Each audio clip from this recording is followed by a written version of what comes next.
Hi, this is Sean D'Souza, and you're listening to the 3-Month Vacation Podcast. This podcast isn't some magic trick about how to work less. Instead, it's about how to really enjoy the work that you do and to enjoy your vacation time.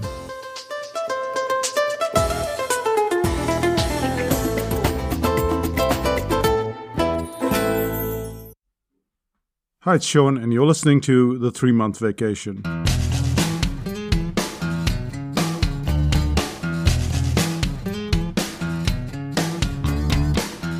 When I was a kid, I adored guns.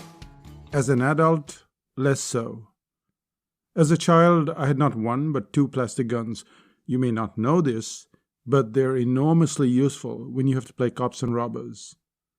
Just pointing your fingers and making loud noises, that isn't much fun. I had one of those Colt revolvers and also a Luger, and I was much admired by my friends. But then I grew up. No adults around me owned guns, either in India, where I spent my early years, or in New Zealand, where I finally moved. The only places I ever saw guns was in the movies or on the news, and it wasn't usually good news either. Hence, you could safely say that I didn't care very much for guns. Then, on holiday in Florence, Italy, I met with a gun dealer.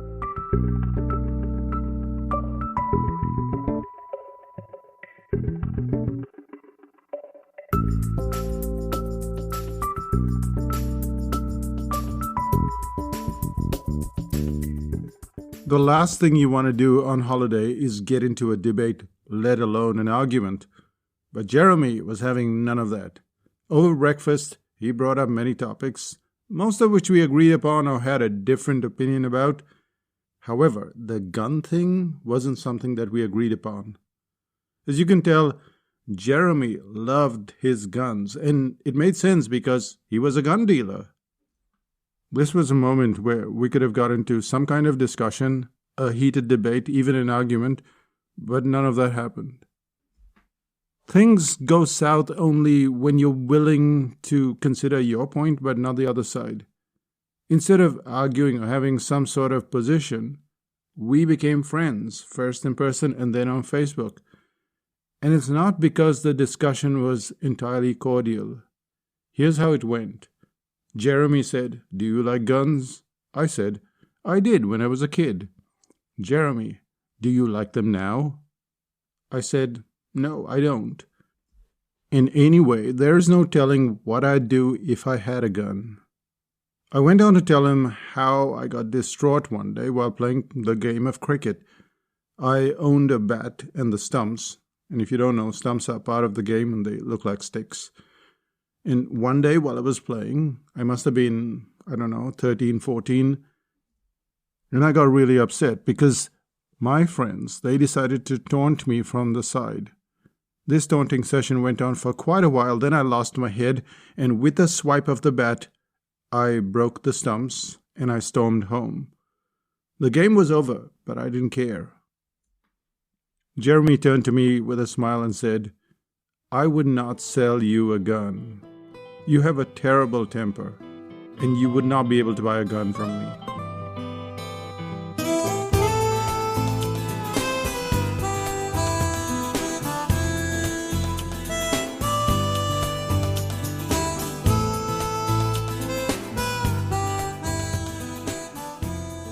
We talked a little bit more, and I explained that he didn't need to because I had no interest in guns. Anyway, the communities I lived in didn't have guns, so it seemed largely pointless to me to even consider owning one. It's at this moment that Jeremy's wife and my wife Renuka showed up. Realizing that we were both on opposite sides of the fence, they were slightly apprehensive. They didn't know what to expect. But nothing happened. We spoke about other things as well, and then when we left, Jeremy and I connected on Facebook. And there were no big blips in this friendship that we had until the attack on worshippers at a mosque in Christchurch. In fewer than 30 days, the New Zealand politicians passed the Amendment Act of 2019. And this law banned most semi-automatic firearms, assault rifles, and high-capacity magazines in New Zealand.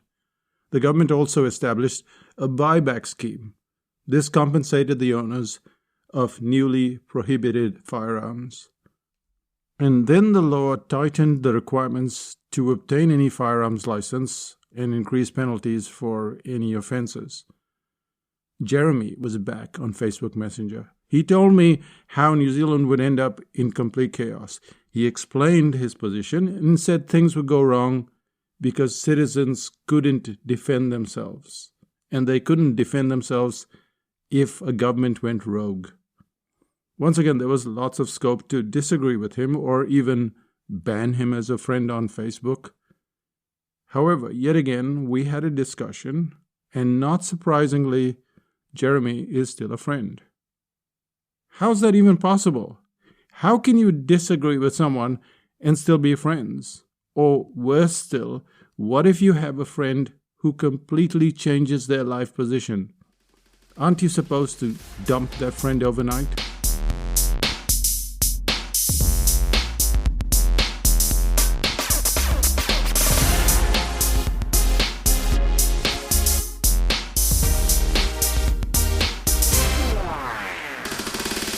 As you probably figured out, this whole podcast is about how to have that discussion when you're on the opposite side of the fence. And most of the discussions that I've had, which have been crazy, have been on holiday. So I'll tell you another holiday story. And this is another person that I disagreed with. In this case, the discussion wasn't as volatile. Nonetheless, it was just as frustrating. We had been talking to a woman who shared a common cultural background with us. She ate similar food, was brought up in a similar household. However, the discussion turned to astrology at some point in the evening. She had decided that the planets ruled our lives. It was logical to her to learn more about astrology in great detail. She then went on to tell us how Saturn would affect us or how Jupiter would change the coming week. And at this point, both of us were in a rather uncomfortable situation. We disagreed with what she was saying, and to us, at least, astrology is not that helpful. I mean, come on, you pick up the newspaper, if you do, and there is a horoscope for everyone. And it's all based on astrology, or at least that's what we think. Anyway, the way to handle a situation like this is not necessarily to have a discussion or an argument. The problem with discussions is that people are firmly entrenched in their positions. Whether they believe in astrology or a specific type of religion or politics, they have already concluded that they are right, that they've done their research, that they know what they're talking about, and they're not going to budge from that position. But this is our friend, and we've known her for a very long time. Besides, we were having dinner. We could say, hey, look, there's a birdie, and distract her. But what we did was merely tolerate her point of view. And it was a struggle because she went on and on for at least 15, 20 minutes. And when you don't agree with something, even 5 minutes is an enormous amount of time. Later, I realized that I'd missed the opportunity to ask her some questions. I could have asked her questions like, what caused you to move over to astrology? How do you find astrology when you're dealing with events in your life? How did it help your clients? There were so many questions that I could have asked her, but because I was keen to move that conversation along, I didn't say anything. I listened for as long as possible and then eventually said, hey, there's a birdie, and I changed the topic.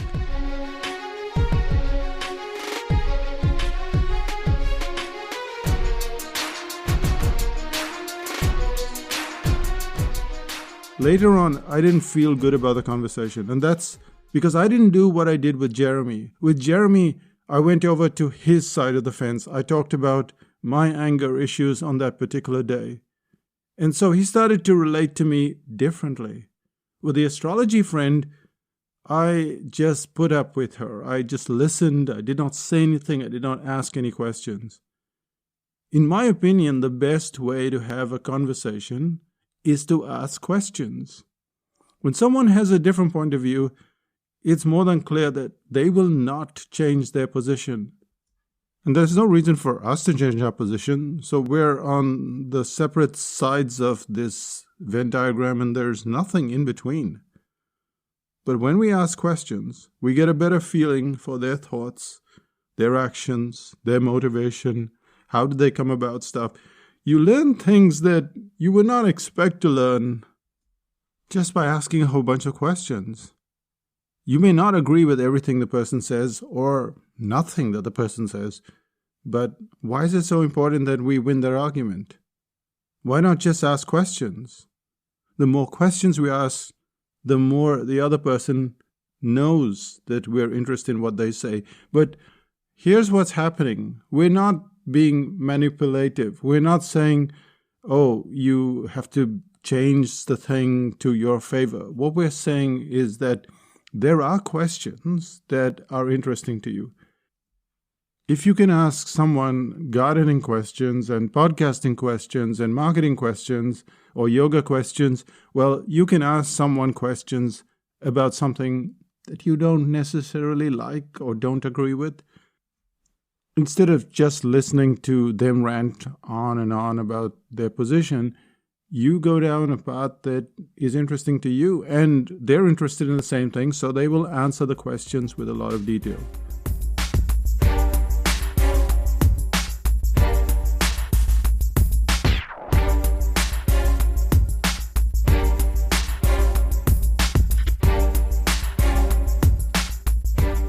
The biggest reason why we get into so many arguments is because we have fixed positions. We think of the differences, but in reality, we have more commonalities than differences. So if you were to run into a person on the street, and this is a random stranger, you would find that they also enjoy different types of food, they like travel, they have certain hobbies, they may enjoy sports.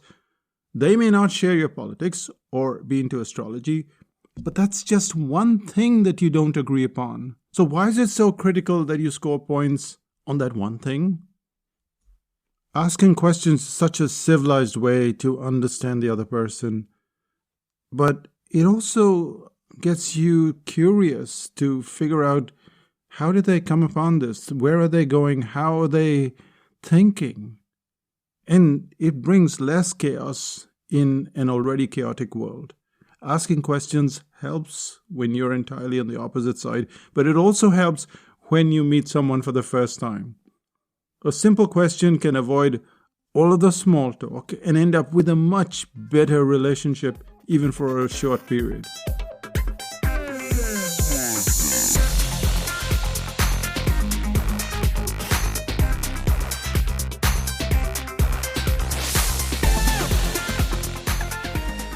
Now, I'll give you another example. So let's move to the next section of this podcast. What we've been doing in this podcast is talking about how we have a difference of opinion. Not all the time. We have more commonalities, but then one little thing that can spiral. We ask some questions, we follow our own curiosity, and therefore we're able to have this really good conversation. The conversation is usually when someone is on the other side of the fence. But this applies to any conversation. It doesn't have to be argumentative at all. Here's a discussion I had with Zachary while again on holiday. So I walked into the cafe and the waiter, Zach, greeted me happily. "You've lost weight," I said to him. He stopped and he laughed and he said, "No, I've actually put on quite a bit of weight. After my mother died, one of the girls gave me a hug, and I'd lost so much weight that she literally lifted me off the ground.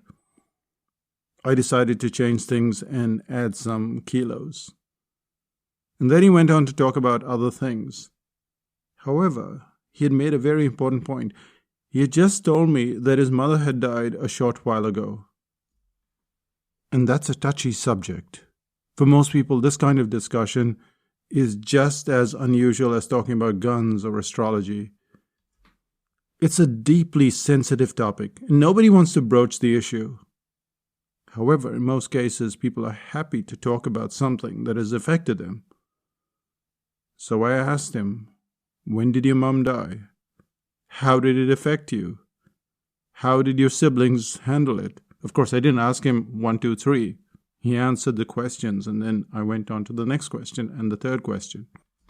And it was a busy day at the cafe, but Zach ignored everybody else. He lingered at the table. He answered all my questions in quite a lot of detail. And here we come to this juncture again. That is, to ask questions. Because questions will make you slip over from your world onto the other side. Whether it's something highly contentious or something deeply personal, asking questions enables you to stop thinking of yourself, your stories, your blah, blah, blah, blah, blah, and start thinking of the other person, because you have to react to what they are saying based on the questions that you're asking. This is not as if to say you have to be a spineless character. I'm happy to get my toy guns back even today.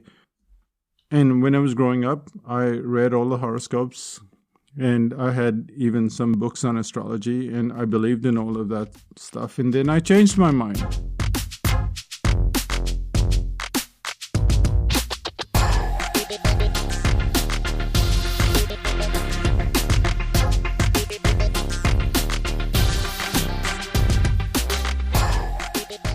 I'm not likely to get back into astrology anytime soon. And if anything, many of the arguments that we have, both online and offline, are just so pointless. Even if we win the argument or we have the last word, nothing changes. Oh wait, something does change. We express our views even more vociferously than before. So the moment you attack someone, they don't change their mind. They become more stubborn, if we want to use that word. I become more stubborn, you become more stubborn, we all become more stubborn. But you can live in the world where you can have a difference of opinion and still understand the person on the other side of the fence. Questions do that.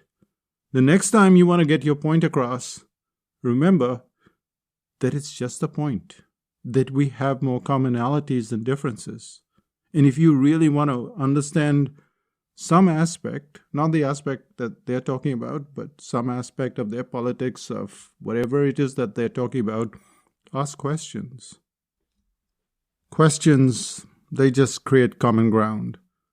And then we have discussions, and we can have discussions with a good friend or a stranger, and we can easily work with someone that we agree with or disagree with. Try it today. And that brings us to the end of this podcast. Let's find out what's happening in Psychotactics land.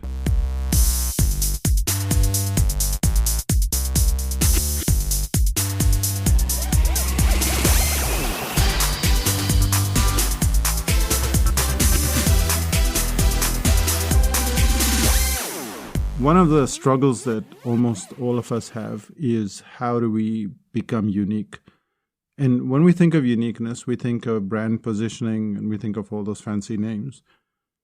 We also believe that we have to create uniqueness for our company.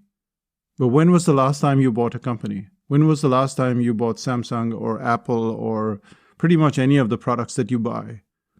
We never buy companies. We understand that the company branding matters, that we're buying based on that knowledge that they will be around and they will help us if something goes wrong. But we never buy companies, we buy products. And this is the fundamental issue that most of us have, which is we're selling products, we're selling services, we're selling consulting, training, and every single one of them has to have a uniqueness. Why? Because the moment you put out a book, you are competing with 1 million Amazon books out there.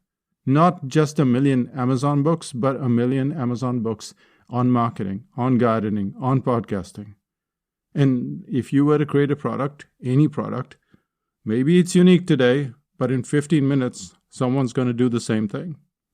So you've got to create the uniqueness, and that uniqueness has to sustain itself so that the client knows exactly why they're buying.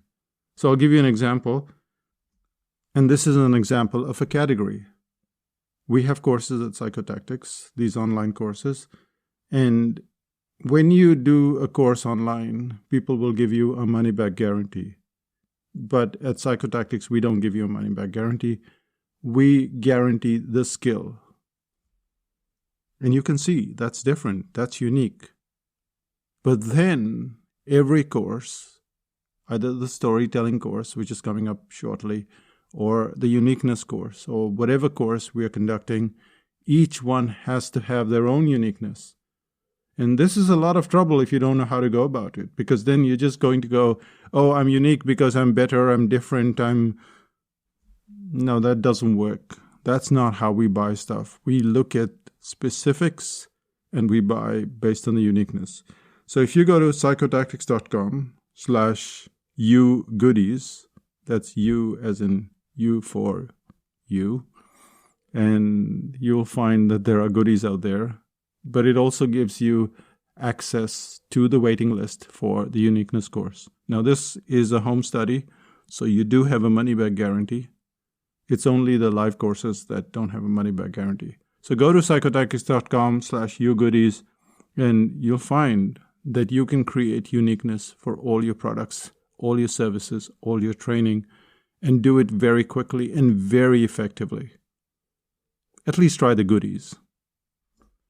There's also a storytelling course coming up, and I can tell you of almost every single course that we've had, the two courses that people want most of all are article writing and storytelling. But storytelling goes to the root of everything that we do as human beings. We have to tell stories when we make presentations, when we write books. But even on a day-to-day basis, it would be so amazing if we could move all of those elements in our head and put it down on paper so that we knew that our story was interesting, that it wasn't boring. And people think, well, my story is not that interesting. You'll be shocked. You have hundreds, if not thousands, of excellent stories. You just don't know how to put it together. So, storytelling course is going to be online. I'm going to conduct the course, and you want to look it up on the Psychotactics website. And that's it from me at Psychotactics Land. I'll say bye for now. Bye-bye.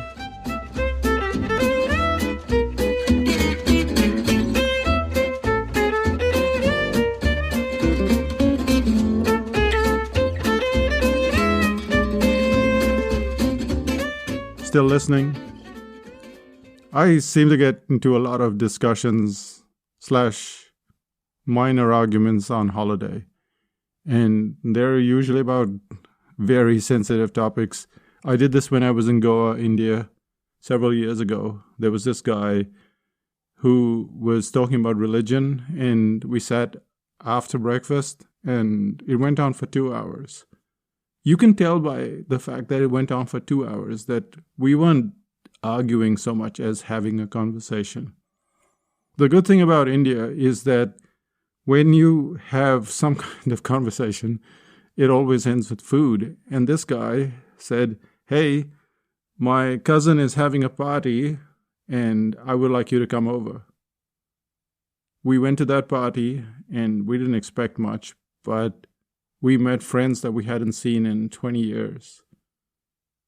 It's weird how you can have discussions that don't necessarily seem to appeal to you, and yet if you ask questions and you just get to know the other person better, eventually it might end up with food. And that is a good ending. And so is this. I'll say bye for now. Bye-bye, and see you in 5000 BC.